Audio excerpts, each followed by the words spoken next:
The Committee on Oversight and Government Reform will come to order. I'm pleased to introduce our second panel of witnesses. David Powner is staying with us through the second panel. Mr. Dana Deasy, CIO for Department of Defense, Mr. Mark Easton, the Deputy CFO, and the Honorable Kevin Fahey, Assistant Secretary of Defense for Acquisition at the Department of Defense. Welcome to you all, and pursuant to committee rules, all witnesses will be sworn in before you testify, so please stand and raise your right hand.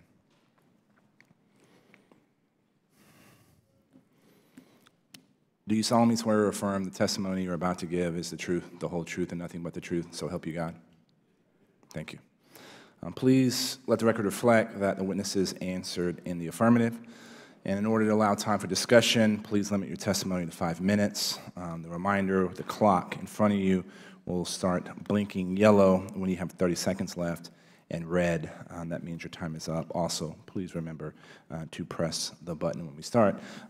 As usual, Mr. Powner, you're going to start off, and you are now recognized for 5 minutes.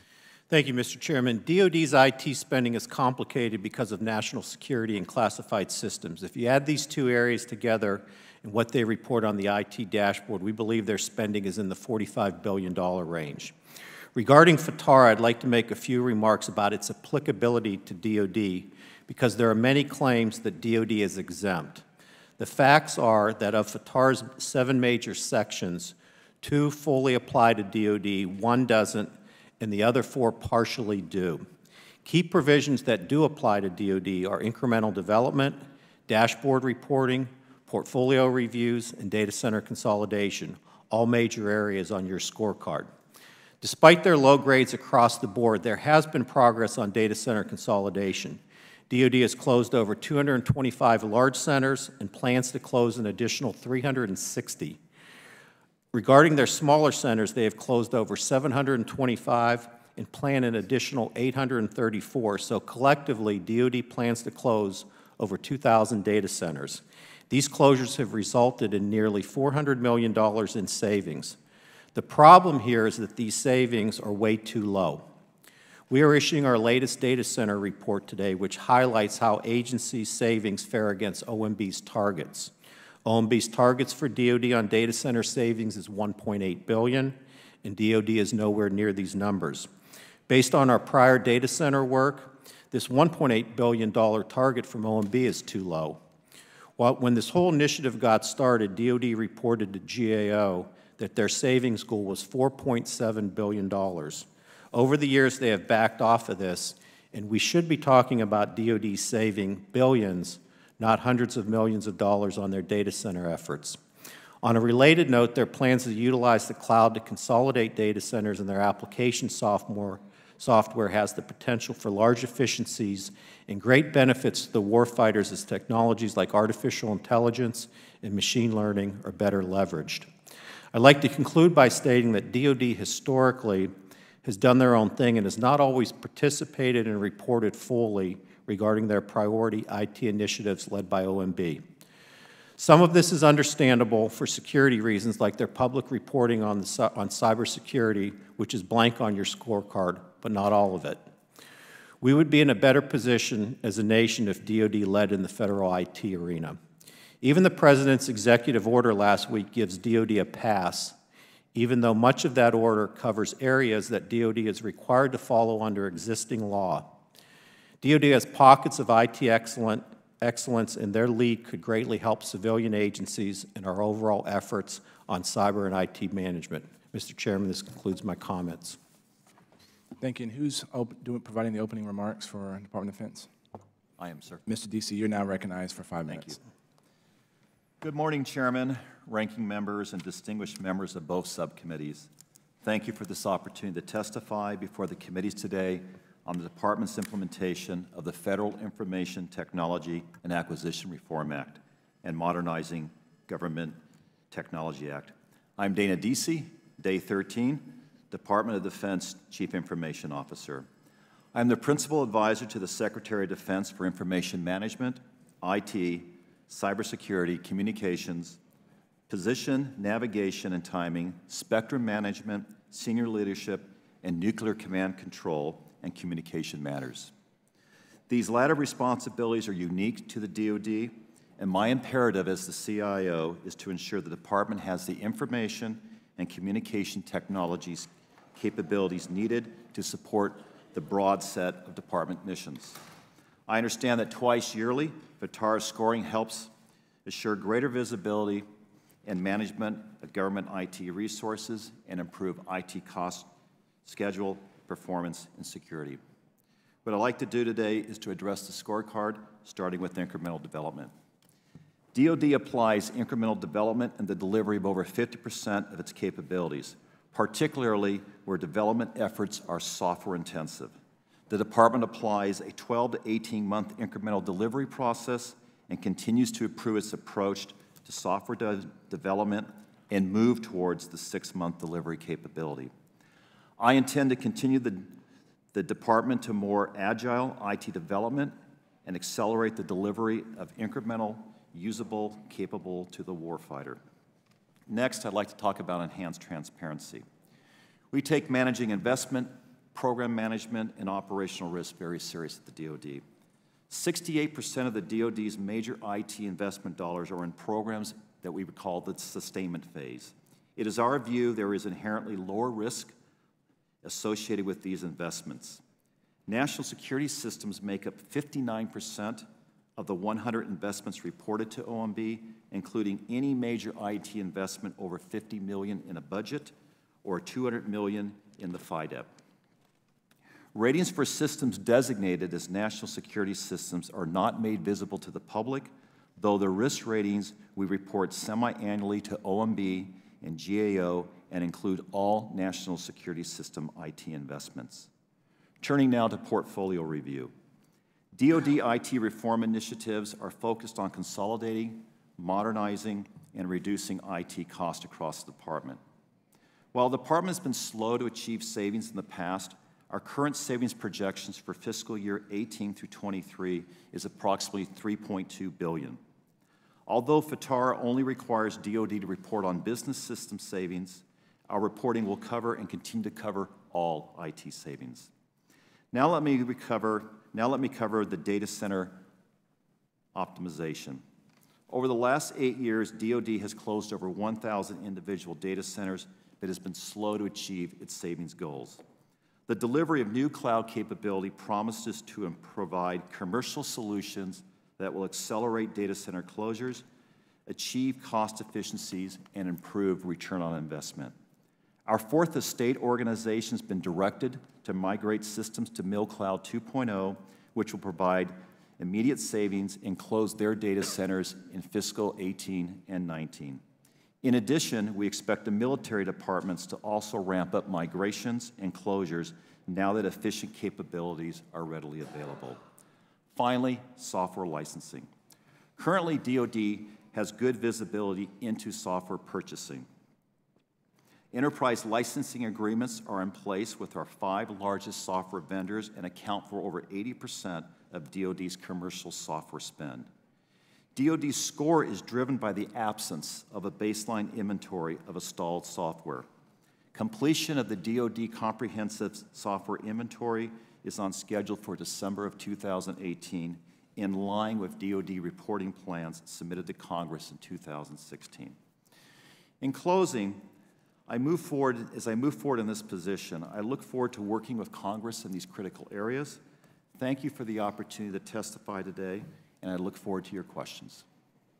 Thank you, Mr. Deasy. Before we get to Mr. Gianforte, welcome. I know it's day 13, and our goal on this committee, which operates in an incredibly bipartisan way, ultimately it's our responsibility to hold agencies accountable, and ultimately FITARA is supposed to hold CIOs accountable, but we can't hold you accountable if you don't have all the authorities you need and ultimately to do your job. And so that's what we have been trying to do as a committee, is to ensure you have all the tools in your toolkit in order to do your job. And with that, the distinguished gentleman from Montana is now recognized for 5 minutes.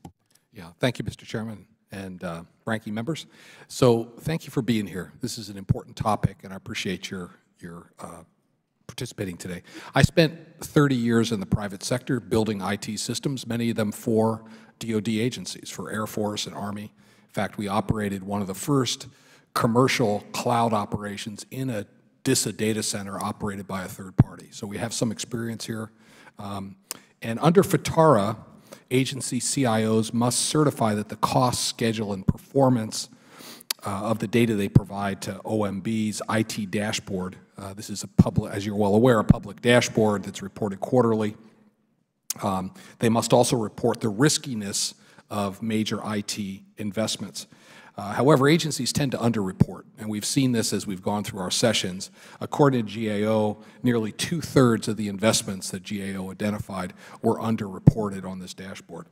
DoD is excluded from having post-investment information on the IT dashboard for national security systems, which makes sense.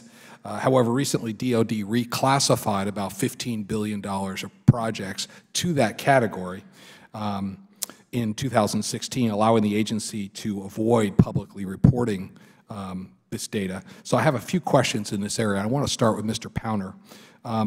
Why did DoD receive a D for transparency and risk management? So the D on transparency and risk management is it's a percentage of how many of your reported investments are in the yellow and red area. And the reason we did that is because we saw way too many greens early in this process. We've turned the corner a bit, but they're pretty high on the green with very low risk. And I understand what Mr. Deasy is saying about a lot of that is in the O&M and its sustainment, but we also have a lot of O&M and sustainment that is very old legacy that has some security concerns, and we usually see some of that sustainment that's still in the yellow and red areas because of that. Okay. And do you have concerns about the ability of the agency to improve its transparency and properly manage the risks? We've seen great improvements with DoD on what was reported on the dashboard. There's less on the dashboard now, but I can tell you several years ago, I testified at some hearings on the Senate side where everything on the dashboard was all green. So it has improved. And I will say the stuff that's not public, we at GAO do get those reports, and we're aware of what's going on. Well, it's encouraging to see the progress. Just before I turn to Mr. Deasy, in your opinion, Mr. Powner, what steps should they be taking to increase transparency? Well, I think in terms of, we understand the national security systems, but I think the more we want to acknowledge risk, a lot of these systems at DoD are heavy on risk, like all IT systems, and the complexity there puts it at another level. So I think that's really what we're interested in, is just the fair acknowledgement of risk so that we can have, less failures and overruns and schedule slippages down the road. Okay. And Mr. Deasy, how does the agency plan to improve your score for next time? So as you can see from my opening remarks, my apologies. So as you could tell from my opening remarks, the first step I've done is just try to get a baseline understanding of why the scores reflect what they are. I will be the first to tell you the scores need to improve. I have a fundamental understanding of what needs to be done in many of these categories. Some of them is a case of we actually need to get better transparency inside the Department of Defense. So what do I mean by that? There's a report card here. First question I asked was, break that scorecard down for me by parts of the DoD. I intend on doing that because to answer specifically what needs to be fixed, I have to specifically know where the problems lie, and that's the deeper transparency I plan on putting in place. Okay, and just reading between the lines then, so in your current position, you don't have full visibility within the agency to the risks and the operations of these IT systems? I have a full visibility. In other words, I have the ability to understand for any of these programs, to call upon the right people to answer those questions. What I'm referring to more is if I want to understand why we're behind in one particular area that's driving the report card score down, I'm going to need visibility into a deeper level of understanding the specifics of the report card, which is different than my understanding of where we sit with risk. And are you getting full cooperation within the DoD to get those questions answered? I will tell you right now, in the first 13 days, the cooperation has actually been overwhelming. People have been very transparently coming to me saying, what are the things that you need to spend time on? How can we help? How can we help you get the data? And this effort has helped actually hone me and focus me on the things we need to go working on. okay, Mr. Chairman, if you could indulge me for one more question. What percentage of the IT investment spending at DoD is currently made public?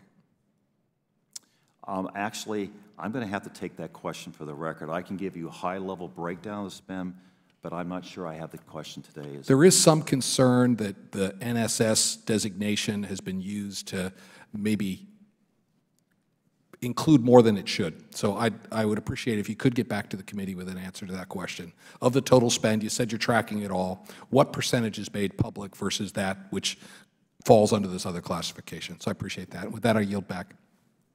Thank you, sir. Ranking Member Kelly is now recognized. Thank you, Mr. Chair.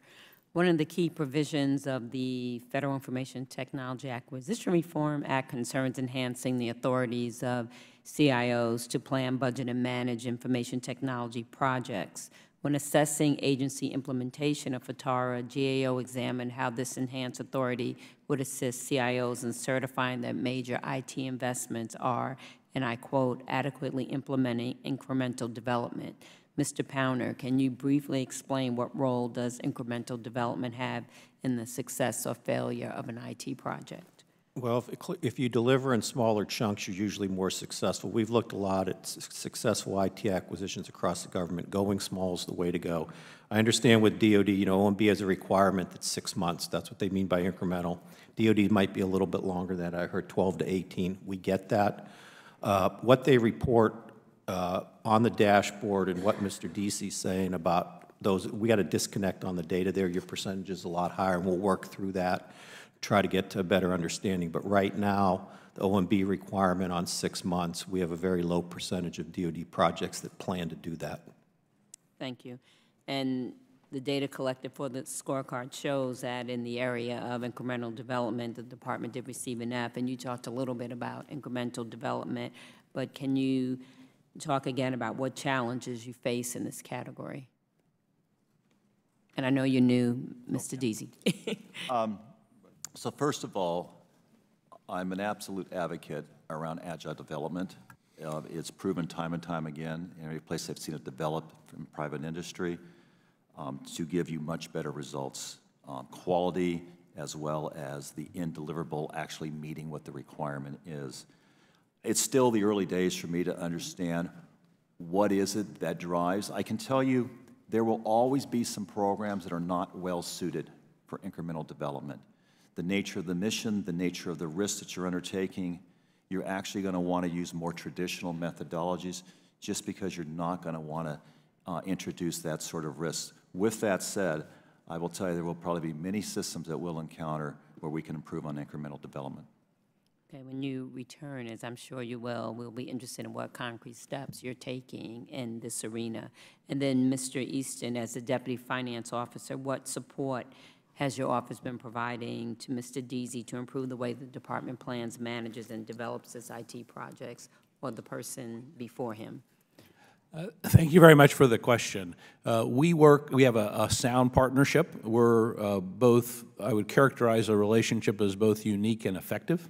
Unique in that, as opposed to other federal agencies which may have the IT budget within the comptroller shop, we have a partnership and ensure that our CIO has technical expertise to be able to develop and manage the budget. And it's effective in that we are involved on the front end in planning. We have the budgetary expertise that exists within the CIO organization, and then on the other end, we can take a look at after budgets are submitted to review to ensure that they have met the goals and objectives of the organization, to include the expectations from these two pieces of legislation. And that's all the questions I have. I yield back. Yes, I will. Thank you. I thank my friend. Mr. Fahey, maybe. I have a memo here dated March 16th, 2018, from Thomas Modley, the Undersecretary of the Navy, which he announces that he's abolishing the position of CIO for the Navy, and he is undertaking the responsibilities and authorities of the CIO for the Navy. I don't know that he has a technology background of any kind. What is the rationale for this decision? Given the fact that we're trying to move toward empowerment of CIOs, I mean, maybe it would be good if he had transferred the authority to Mr. Deasy, but he didn't. So, I think the thought process is as, he is basically the CMO of the Navy, right, and has the authorities to do those jobs, right? But I'll have to look at Does he have an IT background of any kind? I'm not sure, sir. I'll have to get that for you. Well, what's the Navy's budget every year? I'll have to get that for you also. Pretty big. Yeah, yes, sir. So this is not a trivial decision. All right, well, we look forward to getting some information on that. I yield back. Mr. Meadows, you're now recognized. Thank you, Mr. Chairman. And I want to thank you for your leadership in truly making sure that our IT systems not only are effective and efficient, but certainly are brought into the 21st century. Your leadership, not only in chairing this particular committee hearing, is recognized each and every day by both members. And my good friend, Mr. Conley, just brought up a question, Mr. Fay. Let me just tell you, we need to have those answers. I agree with him. I find it just very troubling if we're going to make those kinds of decisions with high-risk systems. And so is 10 days adequate enough time to get those answers back to this committee? Yes, sir. All right, thank you. Mr. Deasy, I want to, 13 days, so 13 is your lucky number, I guess. It is, sir. And I want to say welcome. It's obviously very refreshing to hear your tenacity and being willing to tackle this particular issue. I think the GAO, I see him nodding his head as well. This is something on a bipartisan basis that we really pay close attention to, and so your willingness to engage is certainly to be applauded. Now, the staff has indicated that you said that you're going to have a complete inventory of all software for DoD by September. Is that correct? By December, sir. Oh, by December. All right. Well, that's still very aggressive. Your staff behind you started to just go crazy. Don't ever play poker, by the way. But in doing that, so by December, you can have a full inventory. That's a Herculean task. But we applaud that. We'll be looking if we can help assist you in that. I think that would be good. The other issue is if you will work with GAO on some of those dashboard items that, quite frankly, have been problematic, remain problematic, and probably will be problematic on the next dashboard, scoreboard, FITARA scorecard that we get, to highlight those critical areas first, if you would do that for me, Mr. Deasy. And I just want to say thank you all for your service. Mr. Powner, thank you for continuing to engage on this particular issue. And again, it is a bipartisan effort that you're going to find. And so it is one that we're not going to let go. Chairman Hurd will continue to hold hearings. The pressure starts to ramp up, will ramp up even more as we go on for those that are non-compliant. CIOs are a critical point in that, so if you will take that back to the appropriate decision makers, and I yield back. Thank you, Mr. Meadows. Mr. Conley, you're now recognized for 5 minutes. I thank the chair, and I echo what my good friend from North Carolina has just said. On a bipartisan basis, we're concerned about DOD's scoring. On the current scorecard, DOD stands out. It's the only agency to receive an overall grade of F. It's the third scorecard in which you've received an F. You've had poor performance in almost every metric we've used in measuring progress in implementing FITARA. And that's all the more striking given the fact that you account for 44.4% of all federal IT spending. And maybe it's higher, because Mr. Powner indicated maybe $45 billion. We're spending about $96 billion. I don't know. Rounding it out, you might be 50%. Mr. Deasy, you've only been there 13 days, and so we're very disappointed in your performance already. I'll but, improve, but sir. let me ask you this, though. You're coming in new, and stipulating you have to be politically sensitive and careful and all that, but coming in new from the private sector, how concerned are you at this performance record, which, after all, if we really want to look at protecting taxpayer investments, the big gorilla in the room is DOD. Yeah, sir, if you had been in my conference room as I was preparing for this, going through the scorecard, to be perfectly frank, I said, team, putting aside the scorecard for a second, are these not fundamental things you need to do to be a great IT organization? You need to understand your software. You should understand what you're consolidating, how you're getting transparency. Likewise, the culture that I'm looking to improve upon is to make sure that we're doing these things for the right reasons, not just, frankly, to fill out a scorecard. That will then drive the right behavior that then will allow us to get to better outcomes. I can't tell you at this point what that will take in terms of timing, but I can tell you that I have a fundamental belief coming from the outside. There's nothing that you're asking for here that any good CI organization shouldn't just fundamentally do. And let me just say, you know, this is an unusual exercise in Washington. We have consciously tried to design the scorecard to incentivize, not to punish. This is not a scarlet letter that we all enjoy giving anybody. We're trying to move every agency to a point of performance that can make us all proud. And I think we've been surprised and bitterly disappointed at the lack of cooperation from DOD. And I think it's in the culture, to be honest, because it's not just limited to this. You're the only agency without an unqualified audit. You don't cooperate with GSA in terms of the off-the-shelf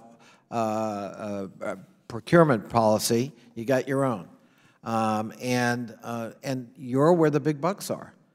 And my friend Mr. Meadows mentioned last November as a warning to DOD that if you frankly didn't come into compliance, if you didn't cooperate, it was going to jeopardize the budget. And this from a conservative Republican. So sooner or later there will be consequences, and we'd rather have a cooperative spirit. That's why that's how we wrote FITARA, and that's how we came up with the metrics. But we agree with you, Mr. Deasy. Look, if you can't measure it, if there aren't metrics to be measured against, well, then it's all aspirational and goodwill, and gosh, we hope it all works out. And the taxpayers deserve better. And I hope you last in the job, and I hope you report to the Secretary, and I hope that the next time we meet, we'll have better news in terms of performance by DOD, because this is very serious business. When I think of the role of technology in our national defense, you know, I'm reading a book on a great book by Toll on the war in the Pacific during World War II, and I'm stunned at the pace of technological change in World War II. Right, in 4 short years, I mean, we transformed everything: submarine technology, air technology, the use of carriers, the retirement of battleships that were obsolete. I mean, just all kinds of incredible technology advances in a very brief period of time. We could never replicate that today with our contractual process, let alone our IT management. And so I worry, for the sake of the country, what could go wrong if DOD is not managing its IT well? And that's really the goal here. It's not to meet some bureaucratic metric. It is to make sure that our national security and our national defense are the best they can be, and IT is key to that. Thank you so much. I yield back. Thank you, Ranking Member. Mr. Easton, how long have you been in the job? 13. Oh, no, to Mr. Easton. We know you 13 days. I said Mr. Deasy. I've been in this current job for 8 years. 8 years? Yes. And Mr. Fahey? For a little over a couple months. I got confirmed at the end of February. Gotcha. Mr. Deasy, in your 13 days, have you figured out how many people within DOD have the title CIO? So I have a org chart that hangs up behind my desk. I'm starting from the premise that wherever there is an organizational principal, there's probably going to be an associated CIO. We are, I can tell you, taking active steps already on the 4th, where we are looking to consolidate that. So do you have a number? Can somebody whisper, anybody behind you whisper a number? The whisper behind my left shoulder says it's about 35. 35 people with the title CIO. Mr. Easton. Plus mill depths. Gotcha. A lot. We'll call it a little bit more than 3 dozen. Mr. Easton, does Mr. Deasy have budget authority over those 3 dozen plus CIOs? He has the authority to review their budget, absolutely. And so the process that we use is a very decentralized, federated process. There is a fair amount of independence, but I think the process allows him to influence the budget. So if Mr. Deasy believed that there was a system being implemented within the DoD structure, could he turn it off? It was an IT system or an IT spend. Would he be able to kill it? I think the current process, and I would defer to Mr. Fahey from an acquisition perspective, but the Milestone Decision Authority has that authority, and Mr. Deasy would have the ability to inform that particular individual. Mr. Fahey, you have some opinions? Yes, I mean, there's a couple pieces to that. If, you know, from an IT infrastructure for the department, he has a process that he has a say on that. If it's like a business system program or a weapons system program, there's a process that he's part of the Defense Acquisition Board to consult Ms. Lord in the decisions. So somebody can overrule him? Ms. Lord, the Undersecretary of Defense for Acquisition and Sustainment, is the final decision for major programs, not necessary for the IT infrastructure. As Mr. Deasy begins to consolidate, okay, let me ask this, Mr. Fahey, Mr. Easton, should there be 35 plus people in DoD with the title of CIO? I would say not, and I know, as Mr. Deasy talked about, as he's in the process of figuring out how to consolidate that across the Department of Defense. Mr. Easton, your opinion on that? I think that there should only be one CIO. There's only one CFO from a CFO Act perspective, but many people refer to themselves as CFOs. And so I think that the tone at the top that currently exists with the new team is thinking much the same, is to say it's very expensive to not have an enterprise perspective and not have someone at the top of that enterprise. Mr. Powner, do you have any opinions on this line of questioning? Yeah, I think clearly, regardless of title, it's the whole, whether they're associate CIOs or not, it's this whole idea of looking across the enterprise and looking for opportunities in the portfolio stat area is one really good example. There's a lot of low-hanging fruit on business systems with a lot of duplication that we could consolidate, go to cloud solutions and the whole bit, and in the process probably improve how we deliver services to men and women within the Department of Defense. Mr. Easton and Mr. Fahey, do I hear it correctly in that you are supportive in Mr. Deasy's efforts to streamline the CIO organization to include ensuring that he has some of the budget authority over those consolidated process? Yes, sir. Yes, sir. Absolutely, Mr. Chairman. Thank you. I'd like to yield to the gentleman from North Carolina. So, Mr. Easton, let me follow up because something you said troubled me just a bit. To be able to review and to actually have the authority are 2 different things. And you said review, and I can tell you what that means in bureaucratic language is you can protest, but you don't have the ability to actually stop it. So does Mr. Deasy, will he have the ability to stop it or not?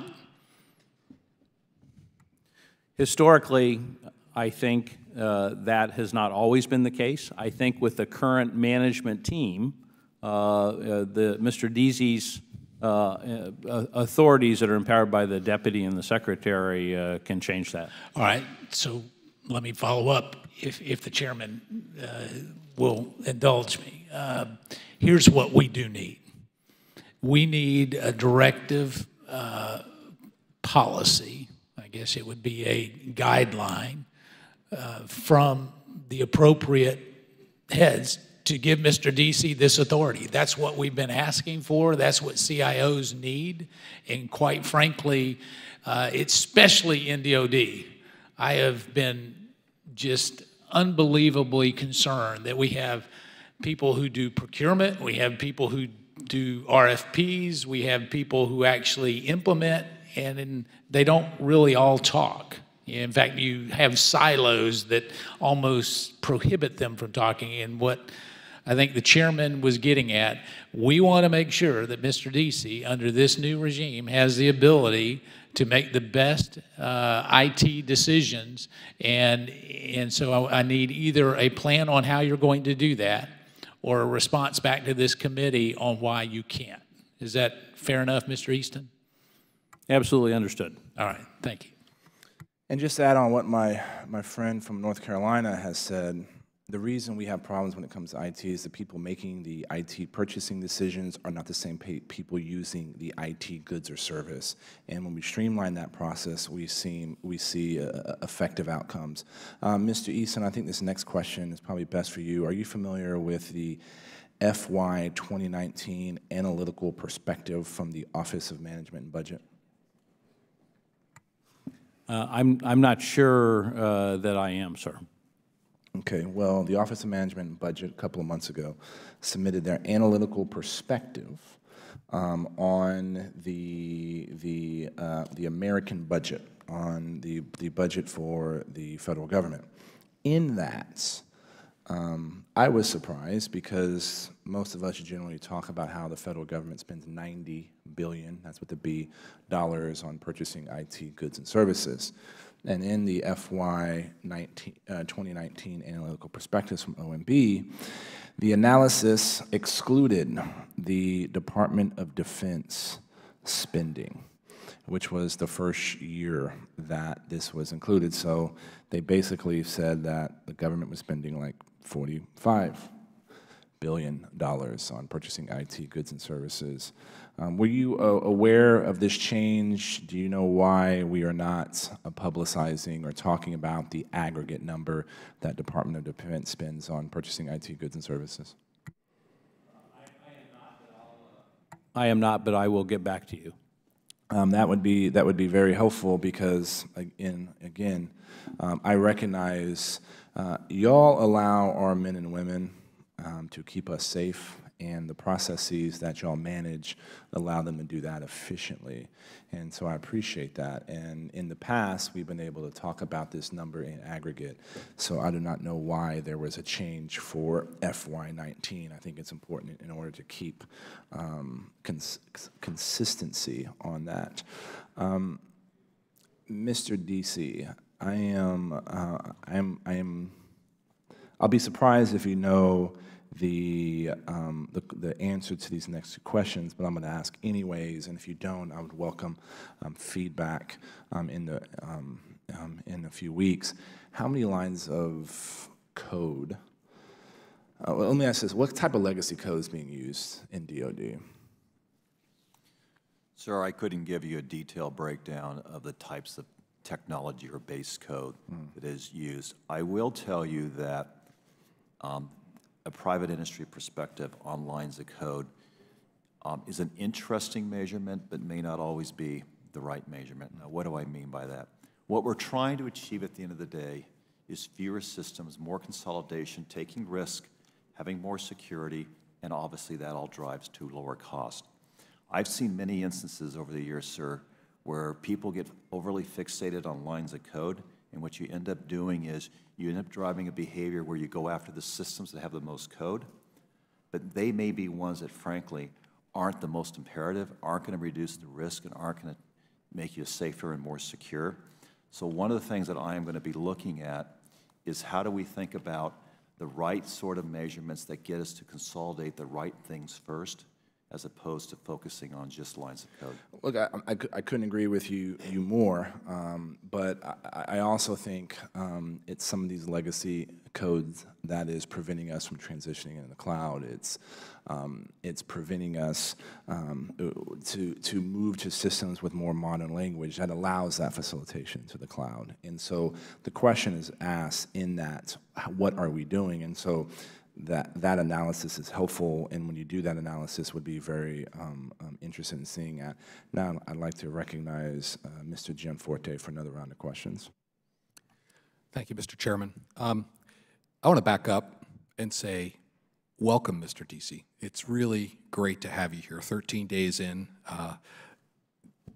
It's great to have someone with private sector experience working on these problems. And I had just really some encouragement, which is we know we have big issues here. The scores are not good. Recognize that was not on your watch, but you're here to fix it, and I appreciate that. Having sat through many of these hearings, I want to echo the comments of the Ranking Member Connolly and also Chairman Meadows. We are here to help. We've learned a lot of lessons across all of the federal government about the way to improve IT effectiveness. I would encourage you, you have a friend in Mr. Powner and the GAO. They have experience in many of the other agencies, and having my own experience having delivered enterprise class systems for over 150 federal agencies and nearly 2,000 in the private sector, you will hear organizations don't like to change. You are a change agent, and you will hear, well, DOD is different. We can't do it that way. And you know this, but I want to emphasize it. DOD is not that different. The same practices that apply in the private sector will work at DOD. There are additional security requirements you need to accommodate in the systems. But honestly, most private sector systems today need to do that as well. Being different is not an excuse for not following the rules. So I would just, we are here to help. Work with GAO. It's been interesting to see other agencies make rapid transformations, adopting shared services, cloud delivery, consolidation of data centers. Federal agencies, even behemoths like DOD, can change. I'm just glad you're here, and I appreciate the work and look forward to continuing to participate with you in reviewing the results as we come forward. And I just would emphasize the point that was made earlier that the CIO is only the CIO if they have the authority to be the CIO, and that means a veto vote on expenditures related to IT, not just a seat at the table. So we'll look forward to getting your feedback on that. And with that, Mr. Chairman, I yield back. Thank you, sir. I recognize myself for another round of questions. To anybody on the panel, what is the percentage of IT spend over the entire DoD budget? About 6 to 7%, sir. 6 to 7%. And going back to the question, the original questions, I'm advised that we may have had a timing issue on the posting at OMB. I'll go back and verify that. The IT budget last year closed late, but we do have the budget posted on the OMB website. Excellent. I appreciate that. Appreciate the clarification. One of the reasons that we do this scorecard is we're trying to go from just keeping track of basic stuff to keeping track of the things that add value to the enterprise, to ensure that the IT organizations are able to articulate their value to the agency and to the broader federal government, and then get to a third phase where we're able to focus on the opportunities. And I think when it comes to DoD, the opportunity is to make sure our warfighters are being able to keep themselves safe and do their job. And Mr. Deasy, I'm in your remarks, I feel like you are looking in that type of direction. One of the questions that I had, we originally asked about the MGT Working Capital Fund. Mr. Deasy, this is a program that we passed here in Congress in a bipartisan way, signed into law, to ensure that a federal CIO has a working capital fund, that if you realize savings within your enterprise, you can put that in a working capital fund, have access to it for 3 years, and it was supposed to be a fund in which the federal CIO has authority over. So when we were asked, and we got a response yesterday, that DOD does not intend to establish an MGT specific working capital fund. So my question is, what is the CIO's authority over existing working capital funds? And Mr. Deasy, if you have an opinion, great, but Mr. Easton, I'm sure you have one as well. Or Mr. Easton, you want to go ahead and start it off? I think we have, in our response, we coordinated on the response to the letter asking us to take a look at that particular provision. We think that our working capital fund authorities are sufficient to be able to do what we need to do. One of those, within the Defense Information Service Agencies under Mr. Deasy's cognizance, I think we can say that he would have direct authority over.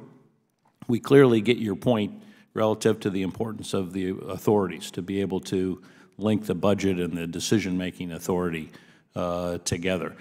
We've committed to reviewing the current authorities, our current working capital funds, and coming back with a plan this summer to ensure that that capability is available within DOD. Great. Mr. Deasy, have you been briefed on that working capital fund? I have been briefly, sir. I mean, the concept is sound. It's no different than what we've used in the private sector, i.e., have availability of funds to go in and improve, consolidate, make more secure, whatever it might be, and then the incentive to be able to take that and plow it back in. It's fundamentally sound. The mechanism of how I'm going to work with the gentleman to my left on bringing that to life, that we have not had a discussion on yet. Well, we're curious in that because, again, Mr. Easton, your commitment to work with Mr. Deasy, so this is something that he has control and influence on, is important. Mr. Deasy, when you were in the private sector, you were a proponent of cloud computing. Unfortunately, as you're going to find out here in the federal government, everybody acts like the cloud is new technology, right, or emerging technology. I have to remind my friends that the cloud has emerged.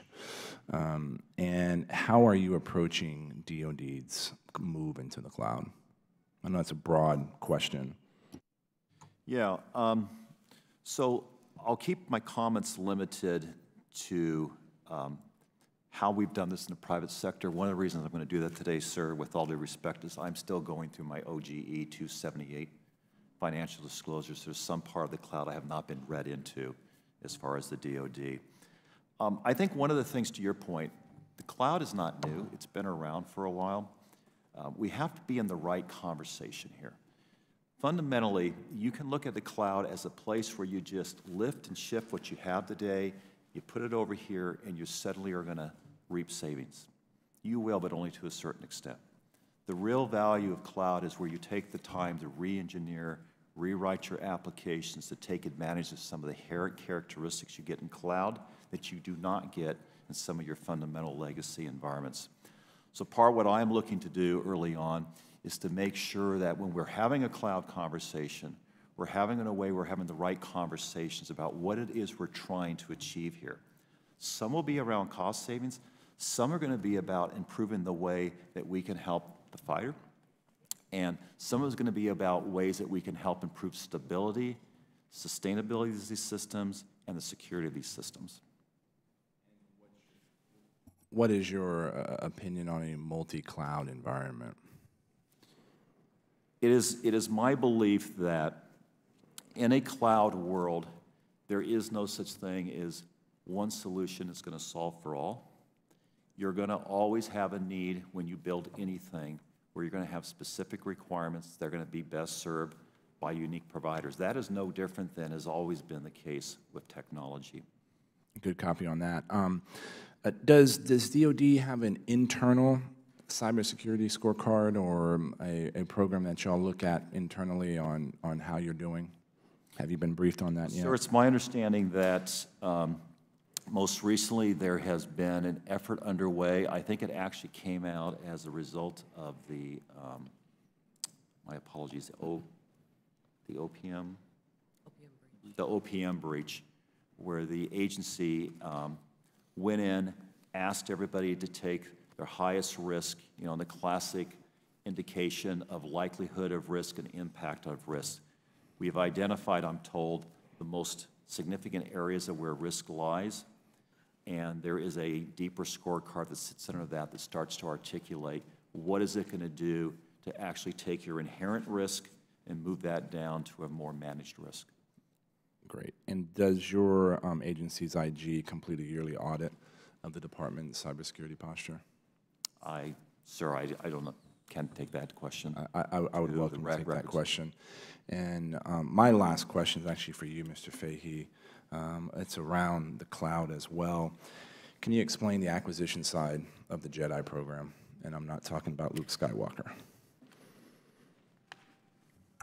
No, sir, I'm not read in on that, but you know they're basically they're basically in the process of figuring out how to take advantage of the commercial cloud, and they've had a couple draft RFPs out already to get industry feedback, and they're sort of solidifying what the acquisition strategy would be. But my boss, Ms. Lord, ultimately would be the decision authority on the acquisition strategy as we go forward. Should the DoD CIO be involved in that process? They are absolutely involved in that process. Is this what you're referring to, Mr. Deasy, and not being cleared yet? Yes, specifically conversations that have any content around contractual arrangements, RFP, have not been cleared yet. Mr. Fahey, do you have any update on the status of the Jedi RFP? I know they're in the final development of it, and I think that's what they're working through, is what is the final acquisition strategy, right, as you talked about some of the key things of, you know, whether it's a single provider or multiple and things like that. But I know it's in the final throes right now, and the CIO is very much involved in that process. Excellent. Well, I think we've accomplished a few things here today. We're going to get a baseline accounting of all the software that is being used within Department of Defense.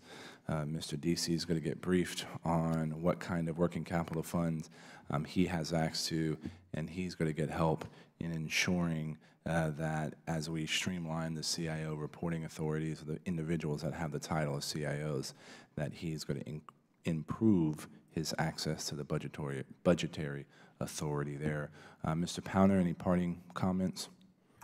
I would just, one thought here on your previewing of the cybersecurity grades. We've heard from a lot of agencies on the OMB metrics. We've talked about those metrics. Some of those metrics are very good. But we're also aware of agencies that have metrics in addition to what they report to OMB. So I think it's going to be a healthy discussion going forward about whether we're actually focused on the right metrics across the board and really improve those over time so that we can get right visibility into where we are from a cyber perspective. And I would be very interested in what DOD has, DOD, DHS, Justice, those types of agencies, and the maturity there and how that aligns with what we're currently looking at. I would agree with you, Mr. Pounder, and I think you've heard this already, Mr. Deasy. We expect DOD to be a leader on these areas and a place that we can look to for guidance for the other agencies across the federal government, and we're excited to have you in this position and look forward to watching what you do over the next months and years. Thank you, sir. I want to thank our witnesses for appearing before us today. The hearing record will remain open for 2 weeks for any member to submit an opening statement or questions for the record. If there's no further business, without objection, the subcommittee stand adjourned.